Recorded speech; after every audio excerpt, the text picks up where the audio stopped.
로마서 1장 18절부터 32절까지 제가 대신 봉독해 드리겠습니다. 하나님의 말씀을 들으십시오. 하나님의 진노가 불의로 진리를 막는 사람들의 모든 경건하지 않음과 불의에 대하여 하늘로부터 나타나나니 이는 하나님을 알만한 것이 그들 속에 보임이라. 하나님께서 이를 그들에게 보이셨느니라. 창세로부터 그의 보이지 아니하는 것들 곧 그의 영원하신 능력과 신성이 그가 만드신 만물에 분명히 보여 알려졌나니 그러므로 그들이 핑계하지 못할지니라. 하나님을 알되 하나님을 영화롭게도 아니하며 감사하지도 아니하고 오히려 그 생각이 허망하여지며 미련한 마음이 어두워졌나니 스스로 지혜 있다 하나 어리석게 되어 썩어지지 아니하는 하나님의 영광을 썩어질 사람과 새와 짐승과 기어다니는 동물 모양의 우상으로 바꾸었느니라. 그러므로 하나님께서 그들을 마음의 정욕대로 더러움에 내버려 두사 그들의 몸을 서로 욕되게 하게 하셨으니 이는 그들이 하나님의 진리를 거짓 것으로 바꾸어 피조물을 조물주보다 더 경배하고 섬김이라. 주는 곧 영원히 찬송할 이시로다. 아멘. 이 때문에 하나님께서 그들을 부끄러운 욕심에 내버려 두셨으니 곧 그들의 여자들도 순리대로 쓸 것을 바꾸어 영리로 쓰며 그와 같이 남자들도 순리대로 여자 쓰기를 버리고 서로 향하여 음욕이 부릴 듯하며 남자가 남자와 더불어 부끄러운 일을 행하여 그들의 그릇됨에 상당한 보응을 그들 자신이 받았느니라. 또한 그들이 마음에 하나님 두기를 싫어하며 하나님께서 그들을 그 상실한 마음대로 내버려 두사 합당하지 못한 일을 하게 하셨으니 곧 모든 불의, 추악, 탐욕, 악의가 가득한 자요, 시기, 살인, 분쟁, 사기, 악독이 가득한 자요, 수군수군하는 자요, 비방하는 자요, 하나님께서 미워하시는 자요, 능욕하는 자요, 교만한 자요, 자랑하는 자요, 악을 도모하는 자요, 부모를 거역하는 자요, 우매한 자요, 배약하는 자요, 무정한 자요, 무자비한 자라. 그들이 이 같은 일을 행하는 자는 사형에 해당한다고 하나님께서 정하심을 알고도 자기들만 행할 뿐 아니라 또한 그런 일을 행하는 자들을 옳다 하느니라. 아멘. 지난주까지 우리는 로마서 1장 1절부터 16절까지에 이르는 사도 바울의 이 로마서의 인사말을 살펴보았죠.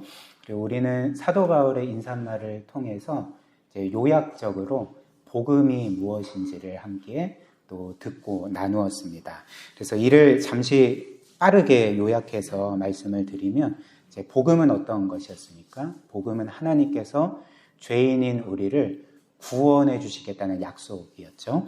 그리고 또 복음은 하나님께서 우리에게 구원 약속을 주셨을 뿐만 아니라 그 약속을 따라 우리를 주권적으로 부르신 그 사건입니다.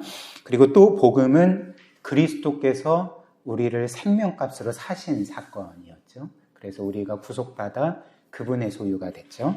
그리고 또 복음은 사도 바울이 말하기를 하나님의 약속인데 그 아들에 관한 약속이라 이렇게 말했습니다. 그래서 그 아들이 누구였습니까? 영원하신 하나님이시지만 성자 하나님이시지만 우리를 위해 사람이 되셨던 거죠. 그래서 우리를 위해 죽고 부활하심으로 우리를 구원하셨다는 것이 또 복음이었죠. 또 마지막으로 복음은 무엇입니까? 복음에 하나님의 의가 나타났다고 했는데 바로 그리스도께서 불의한 우리 대신 이루신 모든 의로운 일로 인해서 하나님께서 죄인인 우리를 이제 죄 없다 선언해 주실 뿐만 아니라 의롭다 선언해 주시는 것이 이제 복음이라 그렇게 우리가 함께 말씀을 들었죠.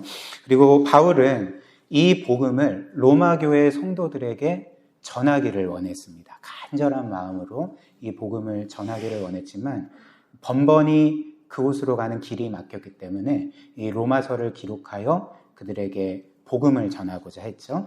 그래서 16절까지 인사말을 마치고 나서 이제 17절까지 인사말을 마치고 나서 18절부터 본격적으로 복음에 대해서 상세하게 설명하고 있는 것입니다.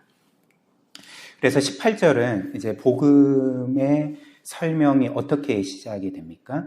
18절 한번 보십시오. 하나님의 진노가 불의로 진리를 막는 사람들의 모든 경건하지 않음과 불의에 대하여 하늘로부터 나타났다. 로마서는 복음을 무엇으로부터 시작합니까? 하나님의 진노로부터 시작을 하는 거죠.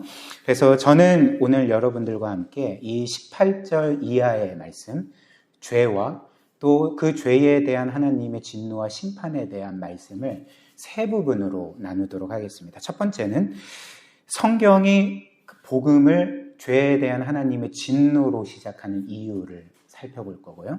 두 번째로는 하나님께서 진노하시는 우리의 죄가 어떤 것인지, 죄의 본질에 대해서 살펴볼 거고요. 마지막 세 번째는 그 죄에 대한 하나님의 형벌이 무엇인가, 이것을 함께 살펴보겠습니다. 그래서 첫 번째는 복음이 하나님의 진노로 시작되는 이유, 두 번째는 죄의 본질, 세 번째는 죄에 대한 하나님의 형벌, 이렇게 차례대로 살펴보겠습니다. 첫 번째로 이 로마서는 복음을 하나님의 진노로 시작하고 있는 거죠. 그런데 사실 이를 우리가 좀 곰곰이 생각을 해보면 여러분들 생각에 복음은 뭐로 시작하는 게 맞는 것 같습니까? 좋은 소식이니까. 사실 하나님의 진노는 우리에게 나쁜 소식이잖아요. 그래서 우리는 곰곰이 생각을 해보면 그 18절이 이렇게 시작하는 게 맞는 것 같습니다. 하나님의 진노가 아니라 하나님의 사랑이 우리 모두에게 나타났다. 이것이 복음이고, 이렇게 시작을 하는 것이 뭔가 더 어울릴 것 같은데, 오늘 이 로마서는 복음을, 기쁜 소식인데도 불구하고 하나님의 진노로 시작한다는 것입니다. 그렇다면 그 이유는 무엇일까? 그 이유는 분명하죠. 이 복음을 하나님의 진노로부터, 그 죄에 대한 하나님의 심판의 메시지로부터 시작하는 이유는 우리가, 그리고 그 어떤 일을 할지라도 자기가 자신의 죄와 그 죄에 대한 하나님의 진노와 심판을 깨닫지 못한다면 사실 그 복음은 그에게 좋은 소식이 전혀 될 수 없기 때문에, 구원의 필요성을 그는 결코 느끼지 못할 것이기 때문에 성경은 복음을 죄에 대한 하나님의 진노와 심판의 메시지로 시작하고 있는 것입니다. 예를 한번 들어볼까요? 만약에 어떤 한 사람이 정말 아무 병도 없고 정말 완벽하게 건강하다고 생각을 해보십시오. 근데 어느 날 의사가 와서 내가 당신을 고쳐주겠습니다, 내가 당신을 살려주겠습니다 라고 제안을 하면 이 사람은 어떤 반응을 보일까요? 그러니까 굉장히 좀 당황스러우면서도 이 사람이 나를 아픈 사람 취급하나? 뭐 불치병 걸린 사람 취급하나? 그렇게 생각하면서 좀 기분이 나쁘지 않겠습니까? 근데 만약에 그 사람이 건강하지 아니하고 불치병에 걸렸고 자신도 그 진단을 통해서 그 사실을 알게 되었는데 이 세상에서 그 병을 치료할 수 있는 유일한 의사가 그에게 와서 내가 당신을 고쳐주겠소, 내가 당신의 생명을 살려주겠습니다 라고 제안을 한다면, 그것도 치료비 전혀 받지 않고 내가 최선을 다해 무료로 당신을 살려주겠습니다 라고 제안을 한다면 이 사람에게 그 말은 어떻게 들리겠습니까? 그러니까 복음으로 들리겠죠. 구원의 소식으로 들리지 않겠습니까? 그러니까 이처럼 한 사람이 자신의 죄와 그 죄로 인해서 받아야 될 하나님의 진노와 심판을 깨닫지 못한다면 이 복음이 그에게는 복음이 될 수 없고, 그리고 하나님께서 그를 구원하시고자 하는 메시지가 그에게는 아무 의미 없이 들리게 된다는 것입니다. 즉, 제가 예로 드린 것처럼, 그리고 말씀드린 것처럼 한 사람이 자신에 대해서 나는 죄인도 아니고, 그리고 나는 하나님의 진노와 심판 따위는 결코 받지 않을, 나는 괜찮은 사람이야 라고 생각을 하면, 그러면 누군가가 그에게 그리스도께서 당신을 위해 죽으셨습니다, 그리고 그리스도께서 당신을 지극히 사랑하시고 생명을 내어주심으로 당신을 구원하시기를 원합니다 라고 전해줬을 때에 이 사람은 어떤 반응을 보일까요? 주께서 저를 사랑하시는 것은 뭔가 좀 고맙기는 한데 그렇게 죽으셔야 될 필요는 없으셨는걸요, 이거 좀 부담스러운데요, 이런 반응을 보이지 않겠습니까? 그러나 반대로 한 사람이 자신의 죄를 깨달을 뿐만 아니라 자신이 정말 뼛속까지 심각한 죄인이라는 것. 그리고 지금이라도 자신이 죽으면 하나님의 심판대 앞에서 심판을 받아 영원한 형벌을 받게 될 거라는 것을 깨닫고 자각한 사람이라면 하나님께서 그를 구원하시기 위해 그 아들의 생명을 주셨고 그 아들은 나 같은 죄인을 위해 십자가에 못 박혀 죽임 당하셨다는 그 소식을 들었을 때에 그 사람의 마음은 정말 이 놀라운 복음의 은혜로 기뻐하지 않겠습니까? 감격하지 않겠습니까? 그래서 그때 비로소 그에게 이 복음이 진짜 복음이 된다는 거죠. 그리고 정말 하나님이 그를 얼마나 사랑하시는지를 깨닫게 만든다는 것입니다. 다시 한번 생각을 해보십시오. 어떤 한 사람이 내가 당신을 너무나도 사랑해요. 예를 들면 어떤 한 사람이 미선이에게 와서 나는 진짜 당신을 사랑합니다. 나는 당신을 내 목숨보다도 더 사랑합니다. 내가 그것을 증거로 보여주겠습니다 하고 갑자기 고속도로로 뛰어들어서 죽었다고 생각을 해보십시오. 그러면 미선이는 그때 어떤 반응을 보일까요? 진짜 저 사람이 나를 사랑했구나. 오, 놀라워라. 이렇게 반응할까요? 그렇지 않죠. 이런 미친 사람이 있나. 끔찍하게 생각을 할 것입니다. 그런데 어찌됐든 우리를 사랑한다 말하는 사람이 나는 당신을 내 목숨보다도 더 사랑합니다 라고 하는 그 사람이 우리가 차에 치이려고 할 때 그가 몸을 던져서 나를 밀어내고 대신 차에 치여서 죽임을 당했다면, 그래서 나를 구원했다면 그때 우리는 뭘 깨달을 수 있을까요? 이 사람이 정말 나를 사랑하고 나를 자신의 목숨보다 훨씬 더 사랑하는구나 라는 것을 깨닫게 되지 않겠습니까? 그러니까 똑같이 우리가 우리의 죄를 깨닫지 못하고 우리가 그 죄 때문에 영원히 죽어야 되고 심판받아야 됨을 깨닫지 못한다면 그리스도께서 우리를 대신하여 죽었다는 것은 우리에게 의미 없는 메시지가 될 것이지만 우리는 죄인이고 우리는 하나님의 진노와 심판 아래 있고 영원히 멸망당해야 되지만 그리스도께서 우리의 자리에 대신 서셔서 우리 대신 멸망당하셨다는 것을 우리가 듣고 보고 깨달을 때에 그것이 우리에게 얼마나 놀라운 하나님의 사랑의 증거가 되겠습니까? 그러니까 이런 이유로 로마서는 이 복음을 하나님의 사랑에서 시작할 수도 있지만 하나님의 우리 죄에 대한 하나님의 진노와 심판의 메시지로 시작하고 있다는 것입니다.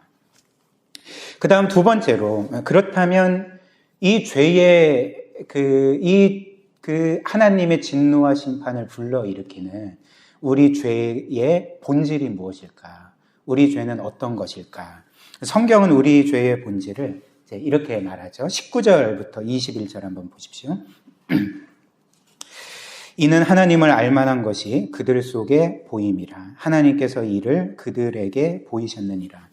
창세로부터 그의 보이지 아니하는 것들 곧 그의 영원하신 능력과 신성이 그가 만드신 만물에 분명히 보여 알려졌나니 그러므로 그들이 핑계하지 못할지니라. 하나님을 알되 하나님을 영화롭게도 아니하고 감사하지도 아니하고 오히려 그 생각이 허망하여지며 미련한 마음이 어두워졌다. 이렇게 말합니다.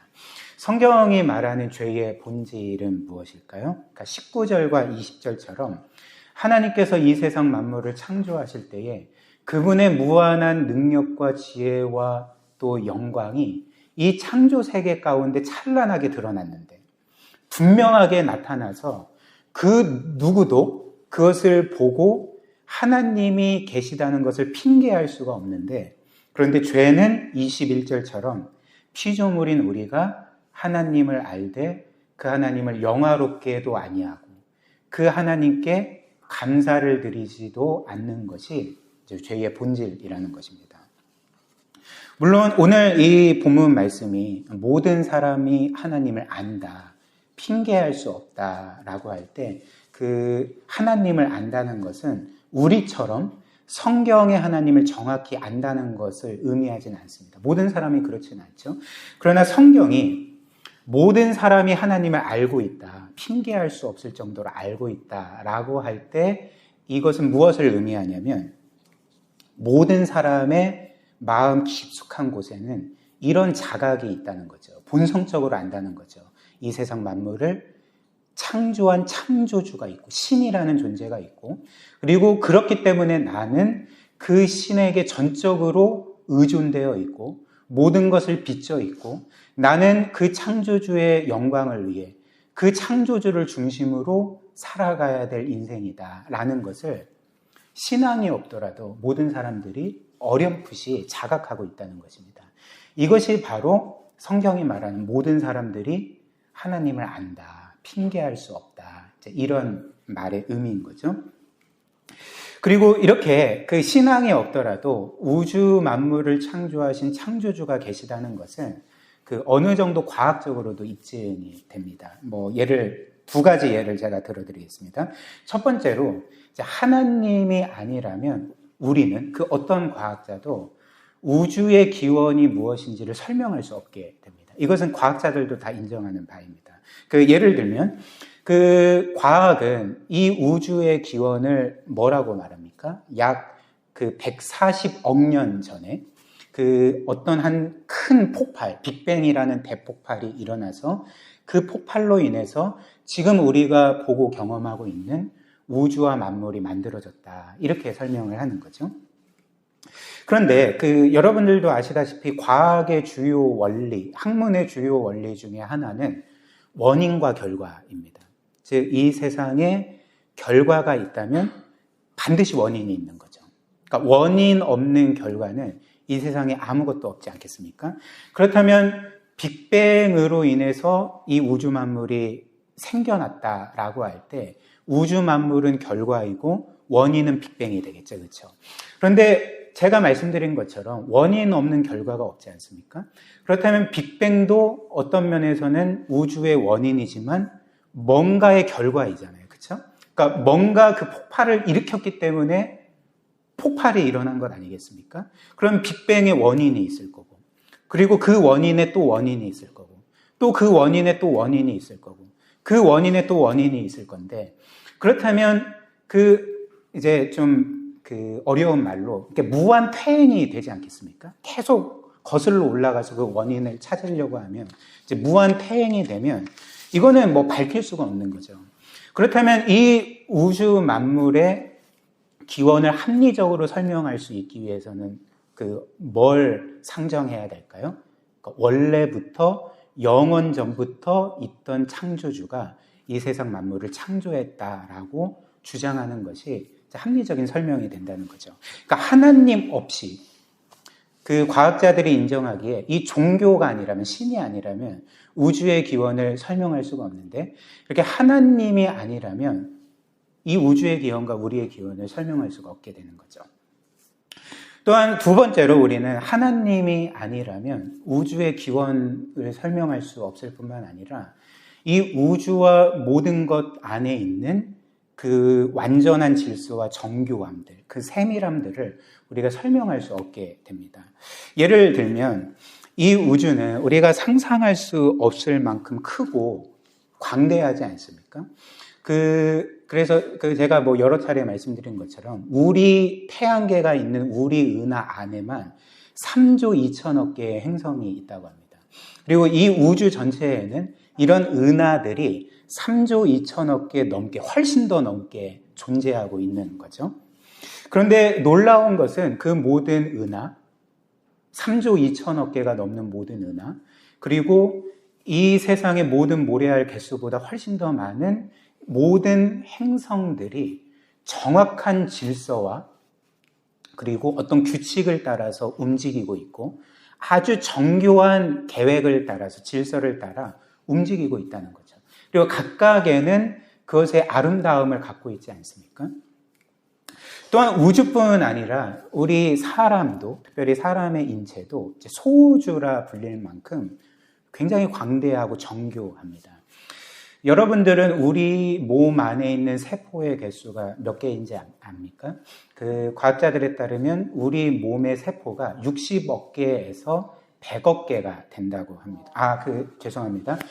억 단위가 아니라 우리 안에 있는 세포가 60조 개 내지 100조 개가 있다고 합니다. 그러니까 예를 들면 우리 몸이 작은 반도체로 이루어졌다고 하면 거의 한 60조 개부터 100조 개의 반도체로 이루어진 몸이라는 거죠. 그리고 우리 몸 안에 있는 혈관의 총 길이를 쭉 재면 12만 킬로미터인데요. 이 12만 킬로미터는 지구를 3바퀴 도는 길이라고 합니다. 엄청난 길이의 혈관이 우리 몸 속에 있는 거죠. 그리고 우리 몸에는 수많은 장기들도 있고 뼈들도 있고 이 모든 것들이 신묘막측하게 움직이지 않습니까? 그래서 우주든지 소우주로 불리는 우리의 사람의 몸이든지 간에 이 세상 어떤 것보다, 어떤 기계보다 정교하고 세밀하고 정말 신묘막측하다는 거죠. 근데 한번 생각을 해보십시오. 이런 놀라운 것들이 단지 대폭발로 인해서 생겨날 수 있을까요? 예를 한번 들어볼까요? 어떤 한 공장이 있는데 그 공장이 유리와 알루미늄과 또 플라스틱을 생산하는 공장이라고 생각을 해보십시오. 근데 어느 날 그 공장이 폭발했습니다. 근데 폭발해서 그 현장에 가보니까 유리와 플라스틱과 또 알루미늄이 우연하게 결합이 돼서 딱 보니까 아이폰이 만들어져 있는 거예요. 이게 말이 될까요? 혹은 페인트 공장이 폭발했는데 이제 페인트 공장이 폭발하면 막 페인트들이 막 튀지 않겠습니까? 근데 벽에 있던 캔버스에 폭발한 페인트가 뿌려졌는데 딱 이제 현장에 가보니까 모나리자 그림이 그려져 있다면 여러분들은 이해가 되십니까? 이게 과연 가능한 일처럼 여겨지십니까? 그러니까 하물며 아이폰보다도 훨씬 더 세밀하고 정교하고 모나리자보다도 훨씬 더 아름다운 이 우주와 우리 사람이 단지 어떤 우연한 폭발로 생겨났다는 것이 우리로서는 믿어질 수 없는 이야기라는 거죠. 그래서 따라서 가장 합리적인 설명은 영원하신 창조주가 계시고 그분께서 그분의 무한한 지혜와 능력과 계획을 따라서 아주 정교하고 질서 있고 아름답게 이 세상 모든 것들, 우리를 창조하셨다는 것이 가장 합리적인 설명이 아니겠습니까? 물론 이런 설명들을 한다고 해서 사람들이 하나님을 믿지 않는데 그것 때문에 믿는 것은 아닙니다. 신앙은 이런 걸로 생겨나는 것이 아니라 오직 성령 하나님께서 그를 믿게 하실 때 믿을 수가 있는 거죠. 그러나 그럼에도 불구하고 이런 이성적인 설명은 오늘 이 성경 말씀을 입증하는 거죠. 20절 말씀 한번 보십시오. 창세로부터 즉 이 세상이 생겨날 때부터 그의 하나님의 보이지 아니하는 것들 곧 그의 영원하신 능력과 신성이 그가 만드신 만물에 분명히 보여 알려졌나니 그러므로 그들이 핑계하지 못할지니라 이렇게 말씀을 하는 거죠. 그래서 이 우주의 광대함, 그 놀라운 질서와 정교함, 그 아름다움, 그 신묘막측함을 볼 때에 모든 사람들이 성경의 하나님은 아니지만 정말 창조주가 계시구나. 그리고 나는 그 창조주에 종속되어 있고 그 창조주의 영광을 위해 살아야 되고 그 창조주를 중심으로 살아야 하는구나 라는 그런 인식들이 자각들이 누구에게나 다 있다는 거죠. 그러나 죄의 본질은 무엇일까요? 21절 다시 한번 보십시오. 하나님을 알되 하나님을 영화롭게도 아니하며 감사하지도 아니하고 오히려 그 생각이 허망하여지며 미련한 마음이 어두워졌나니 라고 말하는 것입니다. 그래서 죄의 본질은 하나님을 알되 하나님을 영화롭게 하지 않는다는 거죠. 영화롭게 하지 않는다는 것입니다. 성경에서 영화롭게 할다 할 때 이 영광이라는 단어는 그 원뜻이 원래 무겁다라는 의미입니다. 무거움이라는 의미가 영광이라는 단어의 의미거든요. 그래서 한 사람의 영광은 그 사람의 존재의 무거움이 되는 거죠. 그리고 어떤 한 사람이나 대상을 영화롭게 하는 것, 영광을 돌리는 것은 그 사람의 존재의 그 무게를 인정하면서 그를 높이는 거죠. 그를 찬양하는 거죠.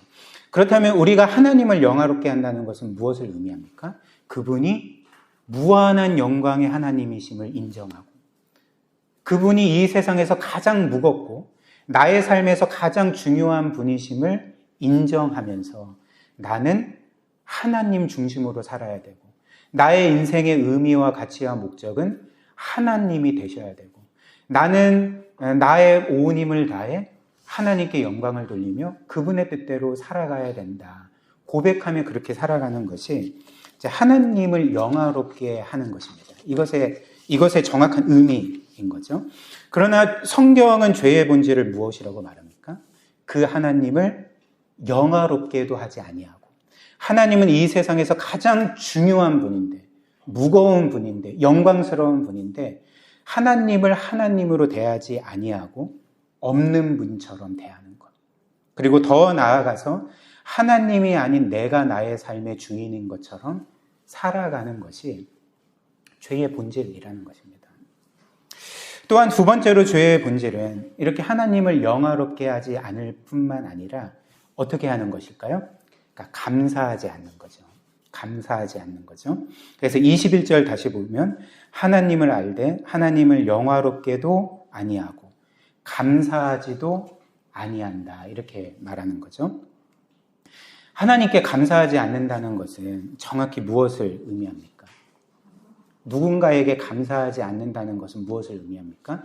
내가 그에게 마땅히 줘야 될 것이 있고, 그에게 뭔가 빚져 있어서 그가 받을 것을 마땅히 내가 주어야 되는데 주지 않는 것을 감사하지 않는 것이라고 표현하지 않겠습니까? 그러니까 마찬가지로 우리가 하나님께 감사하지 않는 것은 우리는 피조물로서 창조주 하나님께 우리의 모든 것을 빚져 있는데, 우리의 존재와 우리의 생명과 우리의 호흡과 우리가 이 땅에서 먹고 마시고 누리는 모든 것과, 그리고 내가 나의 것으로 생각하는 나의 어떤 능력들이 모두 다 하나님으로부터 왔는데 마치 이것이 하나님으로부터 오지 않은 것처럼 여기는 거죠.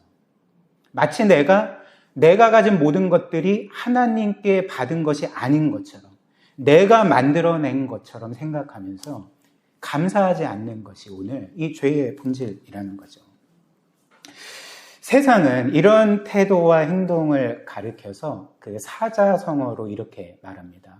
뭔지 아십니까? 배은망덕인 거죠. 배은망덕.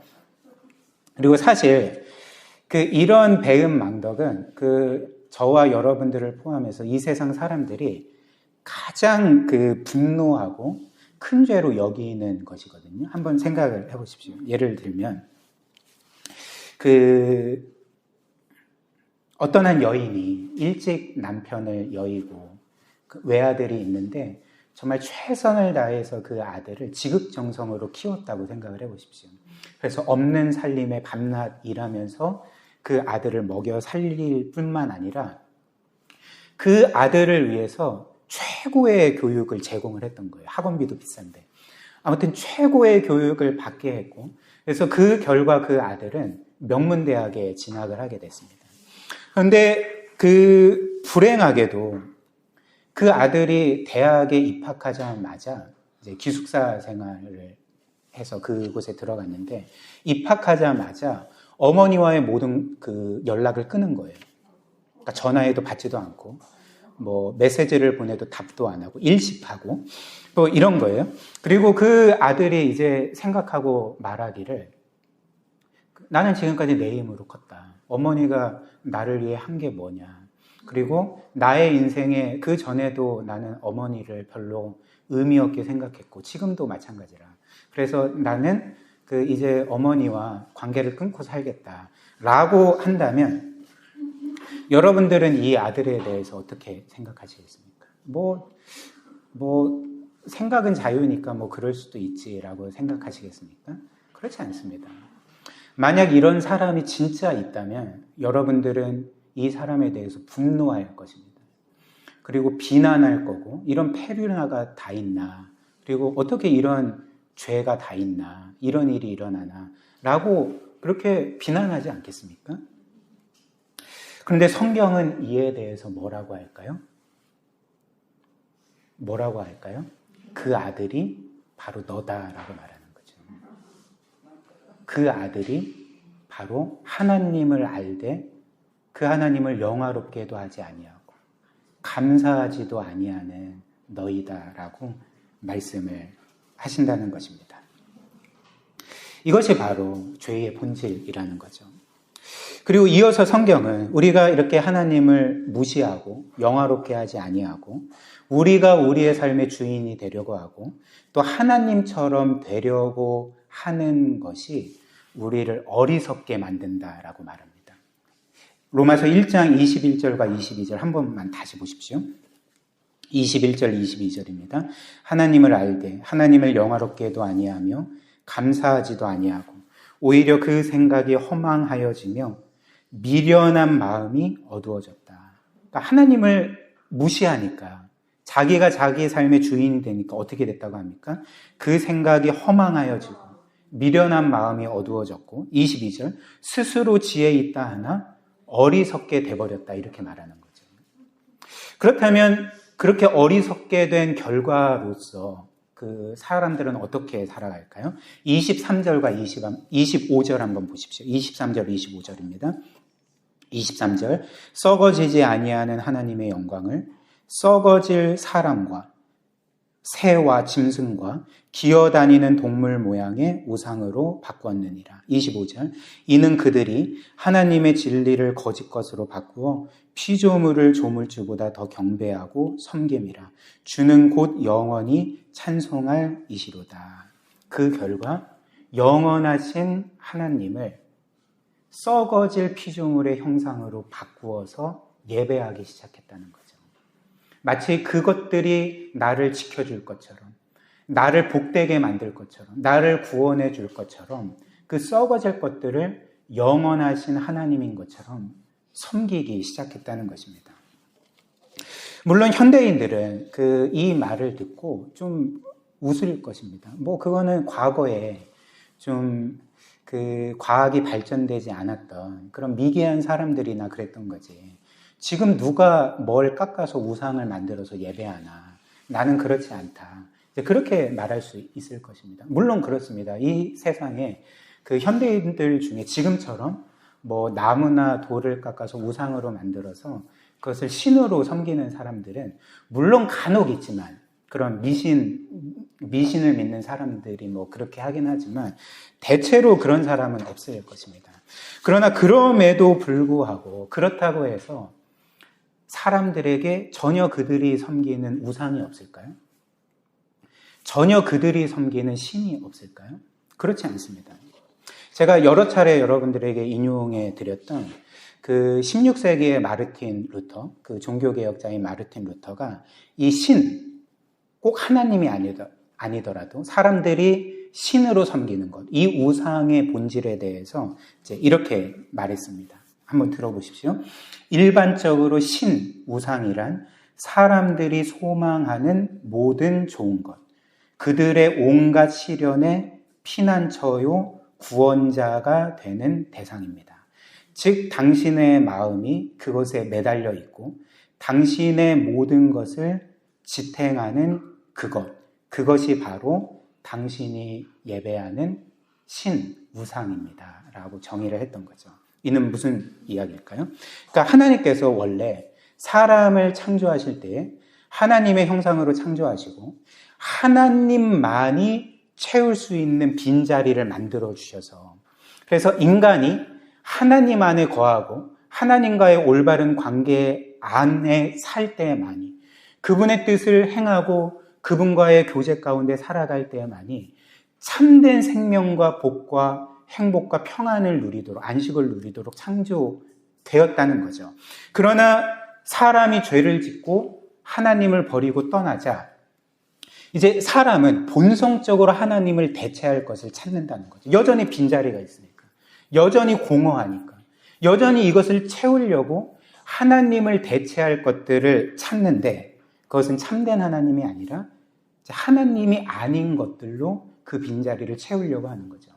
그것이 돈이든지 사람들의 인정과 칭찬이든지 혹은 자신의 배우자나 자녀들이든지 혹은 커리어나 성공이든지 혹은 육체적인 쾌락이든지 간에 그런 것들을 자신의 궁극적인 대상으로, 즉 신우상으로 삼고 그것들로 자신의 영혼의 빈자리를 계속 채우려고 하는데 역사상 이 일에 있어서 성공한 사람이 있습니까? 그렇지 않죠. 그렇지 않기 때문에 사람들은 이것이 나의 구원이고 이것이 나를 진정으로 복되게 하고 만족시키고 행복하게 할 거다라고 생각하면서 나의 인생의 모든 것을 거기에 걸었는데 그런데 내가 원하는 것을 얻지 못하고 계속적으로 실망하게 되니까 어떻게 됩니까? 그러니까 사람들은 계속 낙심하게 되고 좌절하게 되고 분노하게 되고 계속적으로 삶의 의미를 잃게 되고 이제 그런 식으로 살아가게 된다는 거죠. 그러니까 이처럼 성경은 우리의 진정한 생명이요 복이 되실 뿐만 아니라 우리를 지극히 사랑하셔서 우리에게 참 행복과 평안을 주시기를 원하시는 그 하나님을 거부하고 하나님이 아닌 것들에 우리 자신을 맡기려고 하는 그 모든 시도를 어리석다라고 말씀을 하는 거죠. 마음이 우둔해지고 어두워지고 지혜롭다 하나 어리석게 되었다라고 말씀을 하고 있는 것입니다. 또한 이렇게 하나님을 무시하고 우리가 우리 삶의 주인이 되려고 하는 것에서, 즉 우리가 하나님처럼 되려고 하는 것에서 우리가 행하고 짓는 모든 죄들이 쏟아져 나오게 되는 거죠. 생겨나게 되는 거죠. 28절부터 32절 한번 보십시오. 28절 또한 그들이 마음에 하나님 두기를 싫어하며 하나님께서 그들을 그 상실한 마음대로 내버려 두사 합당하지 못한 일을 하게 하셨습니다. 그러니까 사람들이 하나님을 버렸을 때 하나님이 아닌 것들을 섬기게 되었을 때 자기가 자신의 삶의 주인이 되었을 때 이제 어떤 삶을 사는지 보십시오. 29절부터 곧 모든 불의, 추와 탐욕, 악의가 가득한 자요. 시기, 살인, 분쟁, 사기, 악독이 가득한 자요. 수근수근하는 자요. 비방하는 자요. 하나님께서 미워하시는 자요. 이는 하나님을 미워하는 자라는 뜻입니다. 능욕하는 자요. 교만한 자요. 자랑하는 자요. 악을 도모하는 자요. 부모를 거역하는 자요. 우매한 자요. 배악, 즉 약속을 깨는 자요. 무정한 자요. 무자비한 자라. 그들이 이 같은 일을 행하는 자는 사형에 해당한다고 하나님께서 정하심을 알고도 자기들만 행할 뿐 아니라 또한 그런 일을 행하는 자들을 옳다 하느니라 이렇게 말하는 거죠. 그래서 이와 관련해서 초대교회의 위대한 교부인 성 어거스틴이라 불리는 아우구스티누스는 우리 죄를 이런 식으로 표현을 했습니다. 우리 죄를 우리가 하나님을 악하게 흉내내는 것, 그리고 우리가 하나님을 악하게 따라하는 것, 악하게 하나님 노릇하는 것, 이렇게 표현을 했던 거죠. 그러니까 예를 들면 우리가 앞에서 본 것처럼 이 우주의 중심은 누가 되셔야 됩니까? 그러니까 하나님이 되셔야 되는 거죠. 창조주요 주권자이신 그 하나님이 우주와 만물과 우리의 중심이 돼야 되고 우리는 그분을 중심으로 살아야 되지 않겠습니까? 그러나 죄는 무엇일까요? 그러니까 우리가 하나님을 악하게 흉내내서 하나님이 아닌 내가 나의 삶의 중심일 뿐만 아니라 이 세상의 중심이 되려고 하는 거죠. 그래서 모든 것이 내 중심으로 돌아가야 되고 내 주위의 모든 사람들도 내 중심으로 돌아가야 되는 것.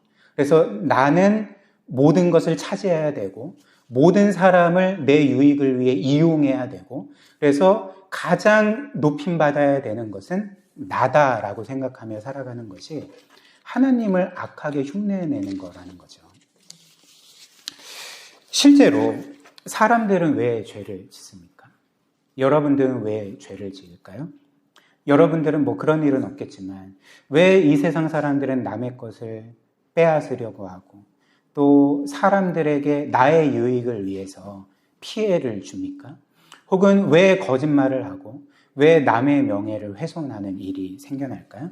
그러니까 이유를 파고 들어가 보면 그 이유는 내가 중심이 되어야 되기 때문에 그런 거죠. 내가 가장 유익을 받아야 되고 내가 모든 것을 가져야 되고 내가 어찌됐든 가장 높임을 받아야 되기 때문에 그 모든 죄를 짓는 것 아니겠습니까? 그러니까 이런 식으로 죄의 본질은 하나님이 중심이 되어야 되나 내가 하나님을 악하게 흉내내는 거죠. 하나님 노릇을 하는 거죠. 이게 이제 죄의 본질이 된다는 것입니다.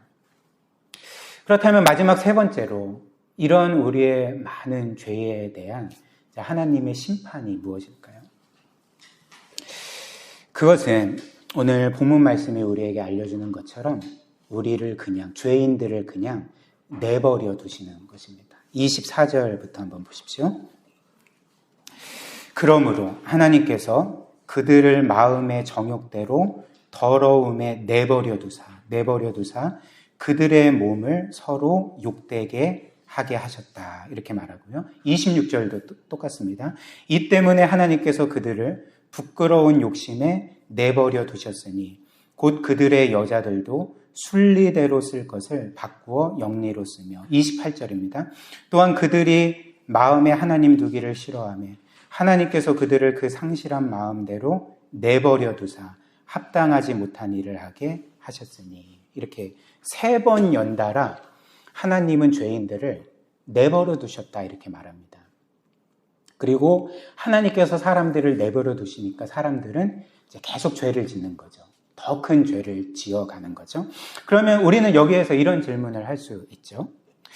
하나님께서 지금 이 죄인들을 향해서 진노를 나타내실 때에 그들을 벌하시는 것이 그들을 내버려 두시는 것이라고? 내버려 두시는 것이 과연 심판이 될 수 있나? 오히려 죄인 좋은 일 해주시는 것 아닌가? 우리는 보통 그렇게 생각할 수 있잖아요.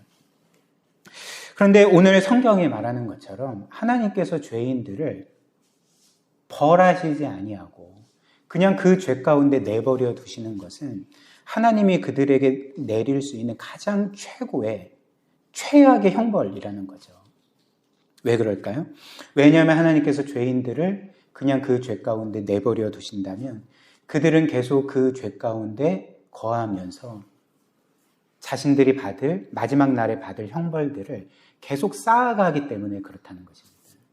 이런 이유로 내버려 두심이 그들에 대한 하나님의 최고의 형벌이라는 거죠. 예를 들면 여기에 자녀가 있으신 분들이 계시겠지만 자녀가 어떤 죄를 짓고 그 죄를 짓는 정도가 아니라 정말 탈선해서 계속적으로 잘못된 길로 갈 때에 부모가 자녀에게 내릴 수 있는 최고의 벌은 무엇입니까? 다리 몽댕이 부러뜨리는 걸까요? 사실 그게 최고의 벌이 아닙니다. 그게 최고의 벌이 아니라 그 자녀를 그냥 내버려 두는 거예요. 그 자녀를 그냥 포기해 버리는 것입니다. 이게 그 자녀에게 줄 수 있는 최고로 잔인한 형벌이라는 거죠. 마찬가지로 하나님께서 죄인들을 내버려 두시는 것, 그냥 그 죄 가운데 거하도록 하시고 자신들이 마지막 날에 받을 형벌들을 쌓아가게 하시는 것이 어떤 면에서는 최악의 형벌이 된다는 것을 성경이 우리에게 말하고 있는 거죠. 그런데 이는 바꿔 말하면 어떤 말이 될까요? 우리가 죄를 지을 때, 우리가 잘못된 길로 갈 때, 죄 가운데 거하고 하나님을 멀리 떠날 때에 우리의 인생에 고난이 있고 하나님의 징계하심이 있고 인생의 환란이 있는 것은 바꿔 말하면 하나님이 표면적으로는 우리를 벌하시는 것처럼 보일지라도 그것 자체가 우리에게 베풀어 주신 사랑이라는 것입니다. 그것 자체가 우리를 구원하신 하나님의 은혜라는 거죠. 그래서 우리는 그 하나님의 개입하심과 징계 때문에 죄에서 돌이킬 수 있고 그 죄를 끊을 수 있고 하나님께로 돌아갈 수 있게 되지 않겠습니까? 그렇기 때문에 사람들은 보통 사랑의 반대말은 무엇입니까? 라고 할 때 사랑의 반대말은 미움입니다 라고 답할 것입니다. 근데 사실 사랑의 반대말은 미움이 아닙니다. 오히려 사랑을 하면 할수록 어떤 면에서 더 미워지는 거죠. 분노하게 되는 거죠. 왜냐하면 내가 사랑하는 대상이 잘못된 길로 가는데, 자기를 파괴하고 있는데 그게 왜 믿지 않겠습니까? 분노가 안 나온다면 그건 사랑이 아닌 거죠. 그렇기 때문에 사랑의 반대말은 미움이나 분노가 아니라 방관인 거죠. 무관심한 거죠. 그냥 내버려 두는 거죠. 이게 사랑의 반대말입니다. 그래서 사랑이 없으면 잘못된 길로 가는 자들을 방관하지만, 사랑이 있으면 그를 꾸짖고 징계하고 어떻게든지 그를 올바른 길로 인도하게 되지 않겠습니까? 따라서 하나님의 사랑은 우리가 보통 그냥 일반적인 사람들이 생각하는 것처럼, 하나님께서 나를 사랑해 주시니까 내가 원하는 것 다 들어주셔야 되고 내가 원하는 삶을 펼쳐주셔야 돼, 이러면 하나님이 나를 사랑하시는 거야 라고 생각을 하지만, 하나님이 만약에 우리를 그렇게 사랑하신다면 그것은 사랑이 아니라 방관인 거죠. 무관심한 거죠. 우리를 방치하시는 거죠. 오히려 하나님의 사랑은 무엇입니까? 우리가 원래 있어야 될 자리, 하나님께서 창조시에 우리를 원래 두신 자리, 그래서 그 창조주 하나님을 인정하고 그분을 우리의 삶의 가장 무거운 분으로, 중요한 분으로 여겨서 그분을 영화롭게 하고, 그리고 그분의 뜻대로 살면서 그런 거룩한 삶을 살아가는 것, 그리고 그 안에서 참된 행복과 만족과 생명과 평안을 누리는 것, 이것이 바로 하나님께서 그분의 사랑으로서 우리를 계속적으로 인도하는 자리고, 그것으로 인도하는 모든 과정과 그분이 우리에게 행하시는 모든 일들이 우리에게 베풀어 주신 놀라운 사랑이라는 거죠. 그런 이유로 시편 119편을 보면 시인이 이런 고백을 합니다. 유명한 구절이죠. 71절인데요. 한번 보십시오. 고난당한 것이 내게 유익이라. 이로 말미암아 내가 주의 율례들을 배우게 되었나이다. 고난당한 것이 내게 유익이라. 이로 말미암아 내가 주의 율례들을 배우게 되었나이다. 사랑하는 여러분, 그러나 하나님께서는 우리를 구원하시기에 행하신 일이 단지 우리의 삶에 개입하셔서 우리를 징계하시고 벌하시고 우리로 하여금 인생의 환난을 겪게 하신 것만이 아닙니다. 하나님께서 우리를 구원하시기 위해서 행하신 일은 그게 전부가 아닌 거죠. 하나님이 우리를 구원하시기에 행하신 일은 무엇일까요?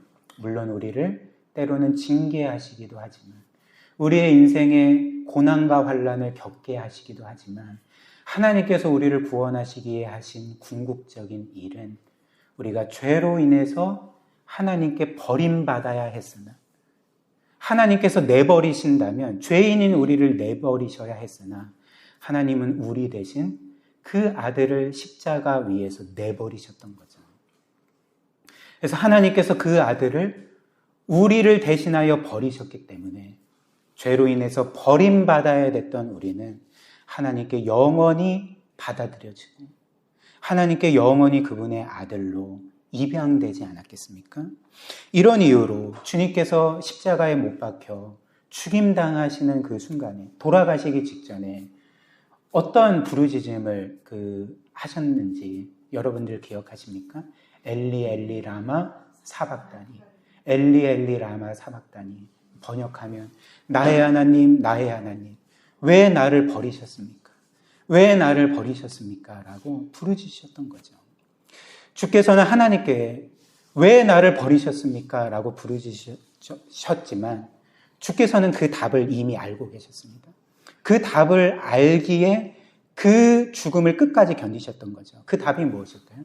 내가 하나님께 버림받아야지만, 하나님께서 나를 버리셔야만 우리가 하나님께 받아들여질 것을 아셨기 때문에 주께서는 그 십자가의 그 정말 상상할 수 없는 고난과 아픔과 그 죽음을 끝까지 견디시고 하나님께 철저하게 버림을 받으셔서 죄인인 우리로 하여금 하나님께 영원히 받아들여지게 하신 것이 바로 하나님께서, 그리스도께서 우리를 위해 행하신 일이었다는 것입니다. 사랑하는 여러분, 이처럼 주께서 우리가 버림받아야 되나, 주께서 우리 대신 버림받으셨기 때문에 우리의 인생에서는 영원토록 하나님께 버림받는 일은 결코 일어나지 않습니다.